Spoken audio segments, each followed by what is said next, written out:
Today we are going to learn how to make sweet potato vine silage using MolaPlus Pig Microbes.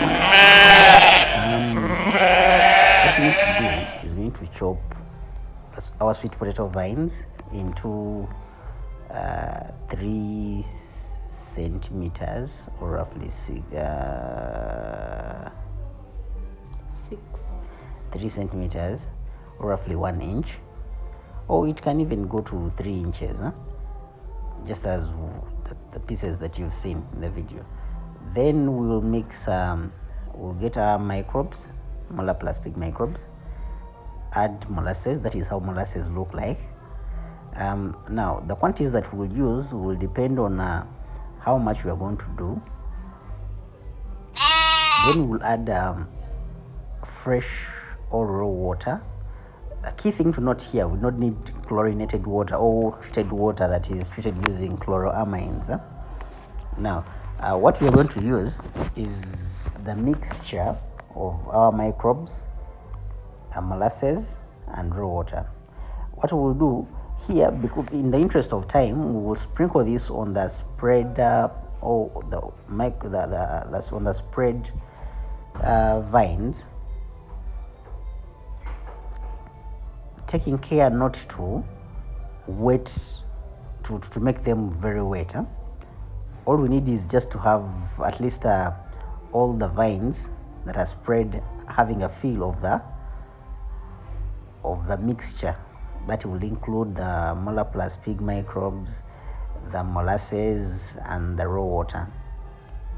Now you need to take care and caution to make sure that the microbes that you sprinkle on the vines don't make it wet, like as in too wet. So when you hold them in the palm of your hands or and you make a fist, you don't have water oozing out. Now, why we do this is this mixture has a cocktail of enzymes, yeast, and good bacteria that is essentially used to extract nutrients and predigest the vines. Now, the method that we are going to use here is we are going to use a silage bag. The one that you're seeing here in the video. So this is going to be our silo. Now what I'm doing is we are going to start compacting the vines, on which we have already sprinkled a solution of MolaPlus.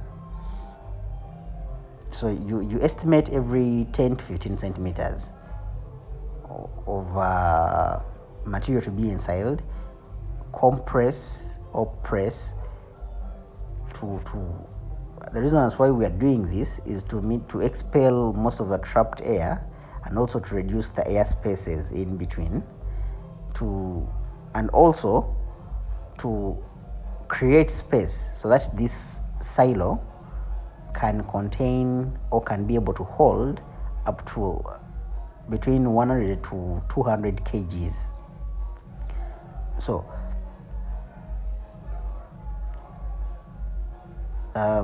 it is important to note that the silage making process is anaerobic, so we need to expel as much air as possible to reduce silage spoilage or spoilage due to aerobic degradation.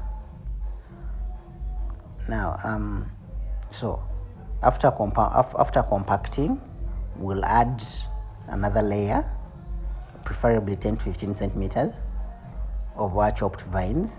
Already, you remember we had sprinkled some microbes on these vines, that mixture that we prepared before. So we do the same thing. When we make about 15 centimeters, we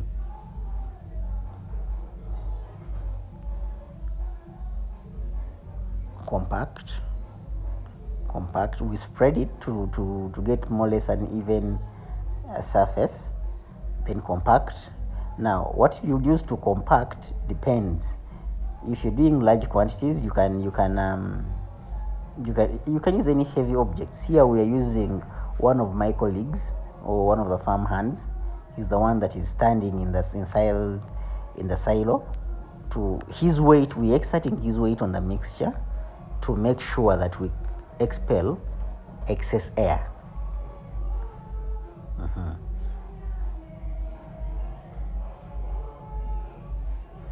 So we'll repeat the process until all the chopped vines have been packed into this bag. This is what we're using as our silo. You can also do surface silage for those who are doing large quantities, or you can use a bucket or a plastic drum if you're doing small quantities.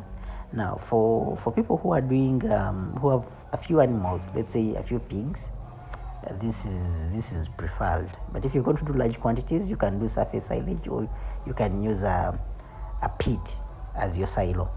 The process is pretty the same. The only difference here would be the silo or the container that you're going to use to make silage. We are compacting again. And now, since we were doing a small quantity for demonstration purposes,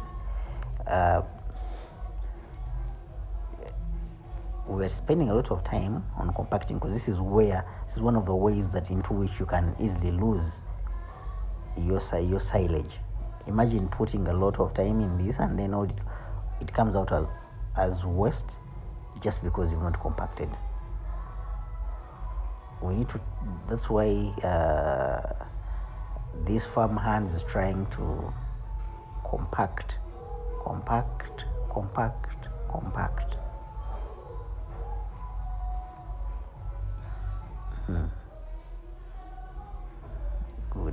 Good.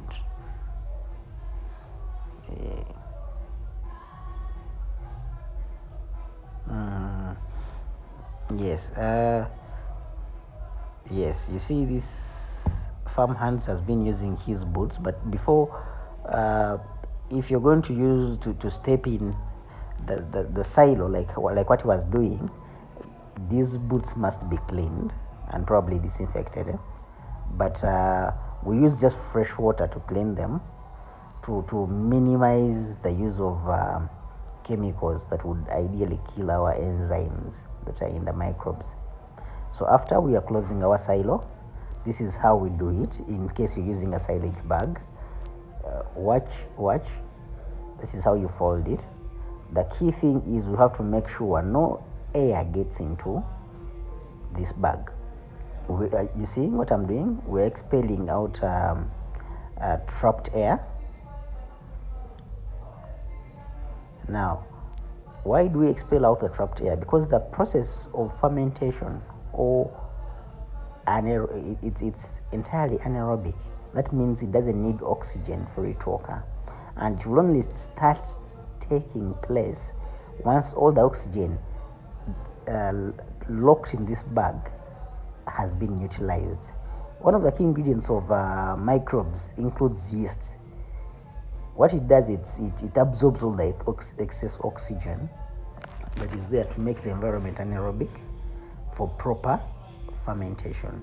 Then we're using a rubber ring or rubber strip because it helps make the like tie our silo tightly so that air doesn't